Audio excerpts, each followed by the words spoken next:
गई हूँ एक न्यू व्लॉग के साथ और आई होप आप लोग अच्छे होंगे। तो अभी आप लोग सोच रहे होंगे कि यहाँ पे इतना अंधेरा क्यों है भाई। तो अंधेरा इसलिए क्योंकि रात में हमारे घर पे लोड शेडिंग हो गया था, उसकी वजह से गर्मी से हम बेहाल हो गए थे। और अभी गर्मी कितनी है इंडिया में वो तो आप सभी जानते हैं। तो हम सब इस चीज़ को एक्सपीरियंस कर सकते हैं कि कितनी ज़्यादा गर्मी बढ़ चुकी है। और उस टाइम पे अगर इंसान के घर पे लोड शेडिंग हो जाए तो उसमें क्या हाल होता होगा, आप लोग सिर्फ सोच ही सकते हैं। अगर आप लोग के घर में हुआ होगा तो ही आपको पता होगा कि कैसा फ़ील होता है।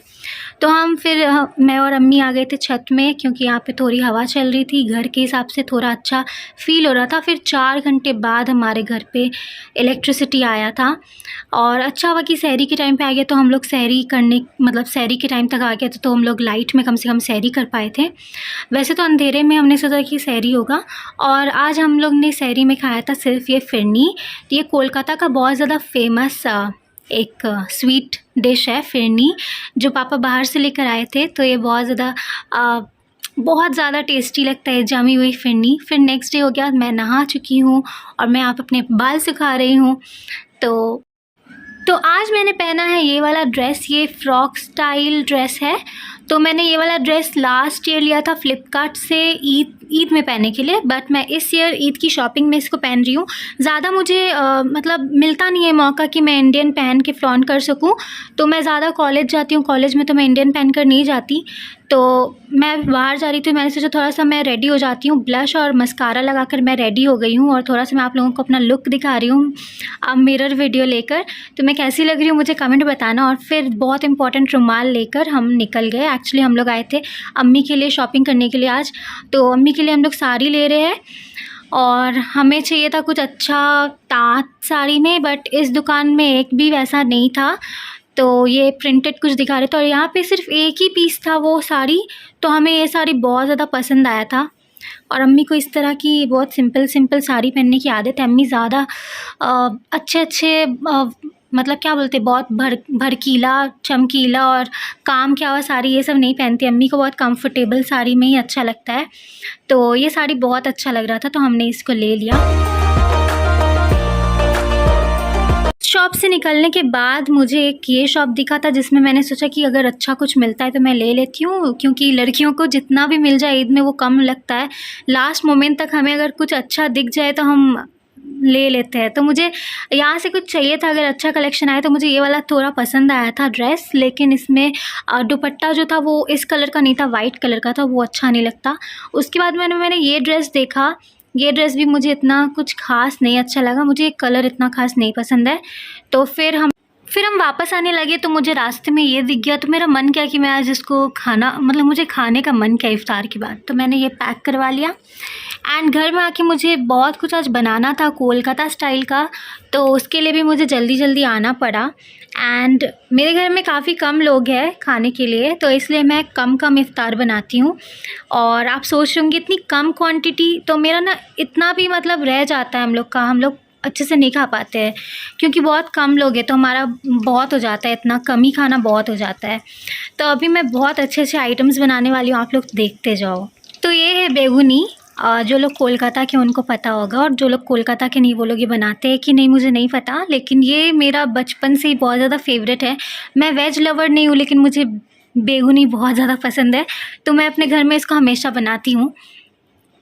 फिर मैं बना रही हूँ आज chicken momos and chicken samosa.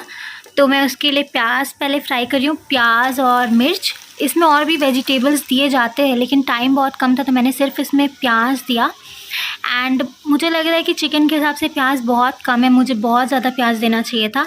लेकिन मैंने मतलब शायद मैं सेकंड टाइम बना रही हूँ और इस रमज़ान में मैं फ़र्स्ट टाइम बना रही हूँ, इसलिए मुझे ज़्यादा अंदाज़ा नहीं हुआ कि मुझे क्या किस क्वांटिटी में देना है। लेकिन बहुत अच्छा बना था। और मैंने यहाँ पे चिकन फ्राई कर लिया है, तो मैं अब डो रेडी करके मैंने रखा हुआ था। तो यहाँ पे मतलब यहाँ पे शीट नहीं मिलता है, वो समोसा शीट वगैरह नहीं मिलता है, तो मुझे घर में खुद से बनाना पड़ता है सब कुछ। तो यहाँ पे मैंने एक बड़ा सा बेल दिया है और उसके बाद मैं एक कटोरी से इसको गोल गोल काट लूँगी।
मैं बनाने वाली हूँ प्याज के पकौड़े। इसको हम लोग बंगाली में कोलकाता में कहते हैं पियाजू, पियाजू बोलते हैं इसको। और हाँ, प्याज के पकौड़े को यही बोलते हैं। तो ये सबका फेवरेट होता है। इस तरह से अगर आप लोग पतला पतला बनाएंगे तो बहुत ज़्यादा कुरकुरा और क्रंची रहेगा, तो बहुत अच्छा लगता है खाने में। एंड यहाँ पे बन चुका मेरा समोसा, मोमोज़ वगैरह रेडी हो गया। देखने में बहुत ज़्यादा टेम्पटिंग लग रहा है। तो इसी बात पे इस वीडियो को एक लाइक कर दीजिए। और अल्हम्दुलिल्लाह अज़ान हो गई थी फाइनली, तो हमने अपना रोज़ा खोल लिया और उसके बाद ही मैं शरबत पी ली। और यहाँ पे मैं अब स्टार्ट कर रही हूँ अपने मेन गेट को सजाने का काम। तो ये वाला जो स्टिकर आप देख रहे हो, मैंने ये अमेज़ॉन से मंगवाया था शायद, लेकिन ये बहुत बहुत पहले मंगाया था, तो मुझे सही से याद नहीं कि मैंने कहाँ से मंगाई थी। तो मैंने 2 स्टिकर्स मंगाए थे और एक मैंने अपने अम्मी के रूम में लगा दिया था उसी टाइम पे, क्योंकि मुझे सही जगह लग रहा था। लेकिन ये जो बहुत बड़ा स्टिकर था, तो मुझे समझ नहीं आ रहा था कि मैं इसको कहाँ पे लगाऊं, क्योंकि मेरे घर में ऑलरेडी बहुत इंटीरियर का वर्क है। तो ये लगाना मुझे समझ नहीं आ रहा था कहाँ पे, तो मुझे कोई खाली और फीका जगह नहीं मिल रहा था। तो फिर मुझे लगा कि ये वाला जो जगह है बेस्ट होगा। तो मेरा मेन गेट थोड़ा सा डर्टी था, तो उसको मैंने अच्छे से क्लीन किया पहले, तो इतनी गर्मी में। फिर ये वाला फॉर्मेट है आप देख रहे हो, तो मुझे लगा कि ये बेस्ट जगह है। फिर मैंने क्लीन कर लिया अपना मेन गेट, और अम्मी मुझे बहुत हेल्प करी थी और मैं इसको एक एक करके लगाने लग गई। तो मैंने पहले तो उस स्टिकर को अपने गेट में लगा दिया। वो भी हमारा ही गेट है, दूसरा वाला, लेकिन हमारे 2 गेट्स है बट घर एक ही है। तो ये पूरा फ्लोर ही हमारा है, इसलिए हमने सोचा कि इस फ्लोर में अच्छे से इस फ्लोर को डेकोरेट कर देते हैं। और सबसे बड़ी प्रॉब्लम ये हो रही थी कि मेरा हाथ पहुंच नहीं रहा था, तो बहुत दिक्कत हुआ। ऊपर से गर्मी बहुत ज़्यादा थी। तो अगर आप भी बहुत कम बजट में अपने घर को सजाना चाहते हो, तो आप लोग भी ऐसे स्टिकर्स ट्राई कर सकते हो। ये बहुत ज़्यादा दिखने में अच्छा लगता है। स्टिकर्स लगता ही नहीं, लगता है कि आपने अपने घर पे कुछ पेंटिंग वगैरह करवाया है, तो बहुत अच्छा लगता है। फिर मेरी हाथ पहुंच नहीं रहे थे, तो मैंने अम्मी की हेल्प ली, क्योंकि अम्मी मुझसे थोड़ी लंबी है, लाइक थोड़ी नहीं, बहुत ज़्यादा लंबी है। तो अम्मी का हाथ पहुंच रहा था, वो भी मुश्किल से, तो अम्मी ने मुझे बहुत हेल्प किया। जहाँ ऊपर ऊपर देख रहे हो वो मेरा हाथ नहीं गया था, तो अम्मी ने लगाया था। और अम्मी मेरी वीडियोस बनाने में भी हेल्प करी है। तो फाइनली अच्छे से चिपक गया है। मेरा मेन गेट ईद के लिए बिल्कुल रेडी हो गया है। और मैं ये वाला प्लानिंग बहुत पहले से करी थी कि मैं कब चिपकाऊँगी, कब अपना मेन गेट सजाऊँगी। फाइनली कर दिया। तो फाइनली कुछ इस तरह से मैंने अपना मेन गेट सजा लिया, कुछ लाइट्स लगाकर। और मेरा मेन गेट मुझे बहुत ज़्यादा स्वीट और खूबसूरत लग रहा है। आप लोग मुझे कमेंट करके बताना कैसा लग रहा है मेरा मेन गेट ईद के लिए।